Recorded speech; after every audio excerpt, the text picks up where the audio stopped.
This is the shop on Splashy.com. It's missing a lot of the things that I offer and doesn't have variable pricing depending on customization options.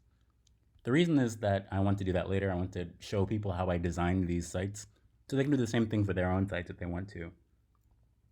Some things that I notice are that, well, personally, I feel like this could be a bit better integrated.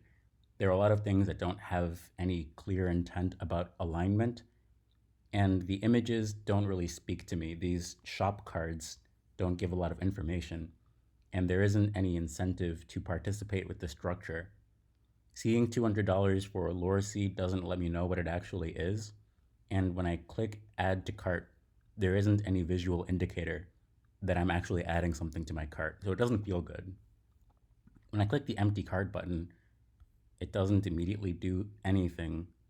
If I refresh the page, then it does describe that the cart doesn't exist anymore, or it's empty, I should say. It doesn't describe that the cart is empty, it just doesn't display a cart, which is a problem for communicating intent. I'm just going to go through the pages. The home page has my logo, which takes a while to load. I think there's something that I could put there instead, like an SVG, a scalable vector graphic, and that would make it fast to load. A lot of these buttons aren't very clear. That Learn More button leads to the About page.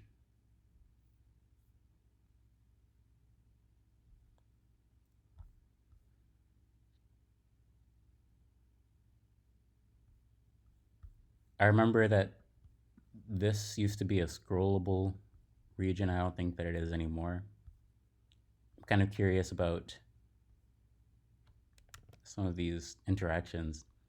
Sometimes, like when I click on this logo and then navigate to a different page, something about this region is missing. The clickable areas of this page are messed up. Tutorials is empty. Demos is also empty. Play, services. Articles is not empty, but it isn't organized. A lot of these are stubs, like HTML.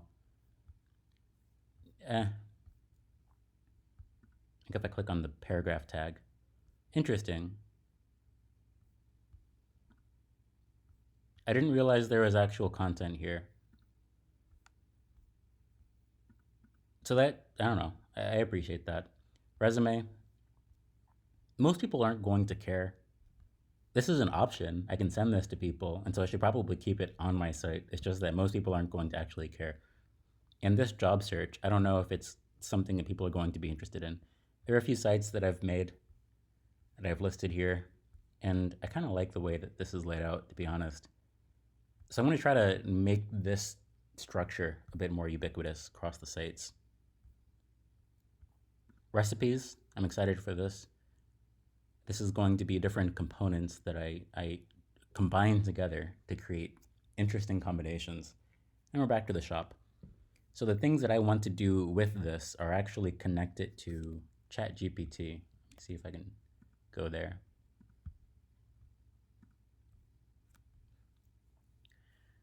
So I asked ChatGPT to go through the chapters of a web novel, and it gave me one chapter per book conceptually. And in WebStorm, I just copied and pasted these into a Scratch file. So for all of the sites that I have, or all of the sites that I'm designing or managing, generally I want them to be able to use the same code that I've used for splashy.com, but have the actual style be customized for the different things that we would want to do here. This concept of a disposition dropdown changes, I think, currently only the job search article. So if I go there, go to Bane, it's a rough process to experience. If I go to Bone, it can be a tedious process to experience. So that's the idea of customizing articles based on the way that the person who's visiting the site wants to feel. And the different navigation strategies across the sites It is possible to have links between the sites so you know where you're coming from and then customize the page depending on how you land there. So that is something that I would do. Actually, that is part of the main plan, I would say. So those are the things that are coming up soon. There are a bunch of other very small Easter eggs.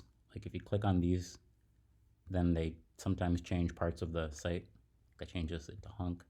I think this one changes it to bone. So there are a whole bunch of stuff like that. There is a whole bunch of stuff like that. There's a fantasy title generator, which takes your initials and then gives you a book, The Queen of the Storms and Snakes. So I definitely want to go further into some of these things, just make the site structure more cohesive. But since you've seen that I have the ability to use ChatGPT, I wanted to be very intentional about taking my time building these sites. Let's see. So this is March 24th. Is that the earliest? It might be the earliest that we would see here. It might have been when I started this structure. Yeah, probably around that. That's when I cloned this site. Is it? Interesting.